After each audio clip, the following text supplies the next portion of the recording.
Alright, panibagong araw, panibagong vlog na naman mga kapinta. Kaninang umaga ay umulan kaya hindi ako pumunta dito sa Canarom Elementary School. At itong tanghali na ay medyo gumanda yung panahon kaya nag-decide na akong pumunta.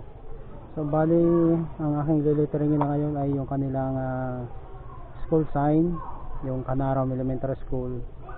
At kung ano ay siguro matatapos ko ito ngayong hapon na ito. At bukas ay doon naman ako sa kabila sa kanilang SPTA. So let's start. So mag-start na tayo ng pagle-lettering.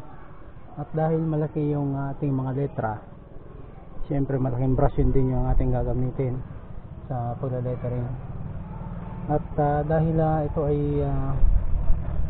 sa school, kailangan na decente yung lettering natin, kaya ang ginamit ulit natin ay tahuma.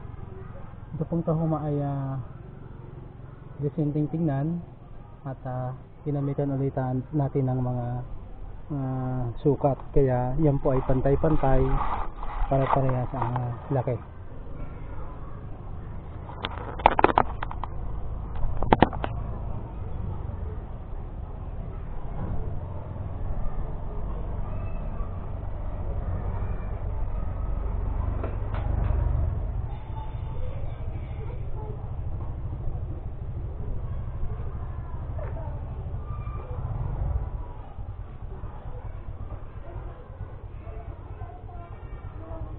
Problema lang natin dito kasi pagka ganito may nilagay akong bubong, minsan tumatama yung aking brush dahil mahaba, minsan nasisira yung aking lettering.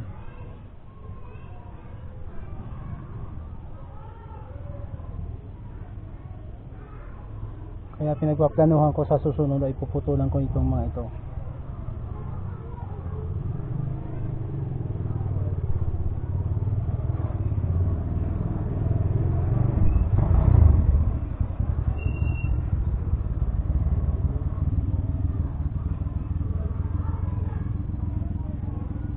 Pangit po gumamit ng mga lettering na mga graffiti or mga barabarang lettering sa ganitong mga klaseng pagle-letteringan. Kailangan decente, maganda tingnan, pantay-pantay, kasi school po ito. Kahit sa barangay ganun din, hindi natin pwedeng letteringan ng kung ano-ano lang na style ng lettering. Kailangan decente.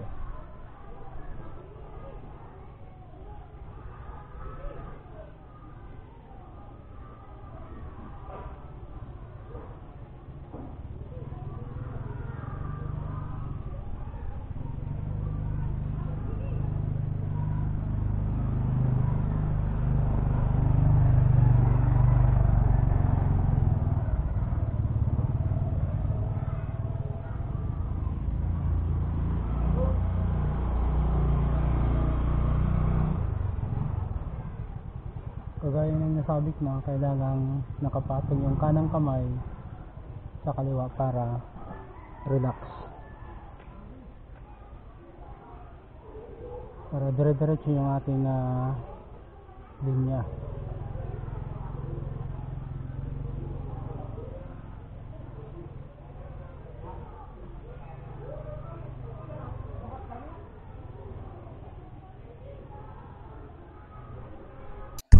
Akala ko hindi na naman ako makapag-lettering sa buong maghapon. Mabuti na lang at medyo gumanda yung panahon ng around 11 AM. Kaya pagkatapos kong kumain, maya-maya lang ay pumunta na kagad ako sa Canarom Elementary School. At kagad-agad akong nag-umpisa ng pagla-lettering.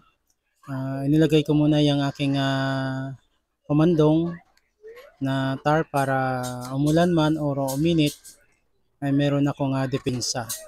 So ang nagdesisyon ako na ganito ulit yung aking lettering na tahoma, kasi ito po ay talagang masasabi nating magandang gamitin sa mga ganitong klase ng lettering, kasi ito po ay eskwelahan. Kailangan po ay maganda or decente yung ating lettering. Hindi ho pwede dyan yung mga graffiti. Ang graffiti po ay ginagamit lamang po sa mga kalimitan sa mga jeep or sa mga bangka. So pag sa ganitong mga lettering ay kailangan ay magandang tingnan, pantay-pantay at pare-parehas ang sukat. At dahil nga ay bihira na tayong gumamit ng pulang kulay kasi napakadali pong mag-fade ng pula kaya blue po ang napagdesisyonan kong gamitin dito sa aking lettering. Ang diskarte ko po ngayon para mas maganda yung lettering. Dati kasi tinatapos ko muna ng first coating, yung unang pagbabrush or pag-lettering. Tapos sabay-sabay ko ng isi-second coating or papatungan. So ngayon ang diskarte ko po ay pagkatapos ko ng isang letra, pupunta ako sa isa pang bago tapos babalikan ko yung nauna para yun ay patungan ko ng panibagong pintura. So yun po para mas madali kasi dati natatagalan ako kasi ganong klaseng estilo ng paglilittering ang ginagawa ko na tinatapos ko muna lahat dire-diretso first coating kita pa yung ilalim hindi pa gaano maganda yung hindi pa gaano pantay-pantay o sabi-sabi ko sarama yung pintura kaya pinapatungan ko sabay-sabay ko yung pinapatungan so na ang nangyayari mas natatagalan ako sa ganong estilo. So ngayon ito na po yung ginagawa ko magsa enamel man or sa latex. Naalala ko shout out nga pala ulit sa mga tambay sa kiosko ng Kanarom. Meron pong nagpapa-shoutout sa kanila. At shoutout ko na rin po yung mga teachers ng Kanarom Elementary School. At sa lahat po na nakaabot sa part na ito ng aking video ay maraming salamat po sa inyong suporta. Maraming salamat po sa panonood at sa walang sawang inyong pagtangkilik sa aking mga content.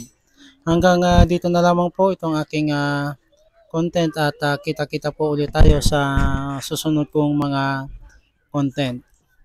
Siguro sa sunod na araw ay doon naman ako sa Balite para doon naman ako mag-lettering. Maraming salamat po muli sa inyong lahat.